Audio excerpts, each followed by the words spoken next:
ഇന്നൊരു വിശുദ്ധന്റെ ഫീസ്റ്റാണ്. വിശുദ്ധ വാലന്റൈൻസിനെ കുറിച്ച് അമ്മ പറഞ്ഞു തരാം.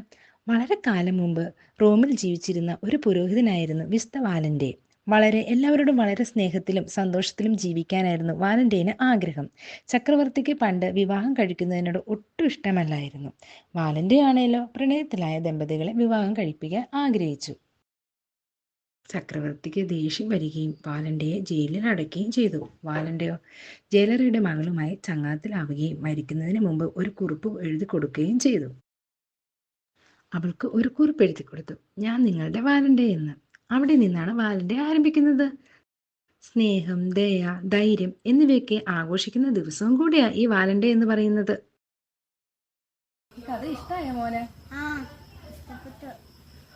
അന്നേ ദിവസം നമുക്ക് ചുറ്റുമുള്ള എല്ലാവരെയും നമ്മൾ സ്നേഹിക്കുകയും നമ്മളെ സന്തോഷിപ്പിക്കുന്നവരെ നമ്മൾ സ്നേഹിക്കുകയും ചെയ്യണം കേട്ടോ. ഓക്കെ, മനസ്സിലായോ? ഹാപ്പി വാലന്റൈൻസ് ഡേ മോനു. Happy Valentine's day.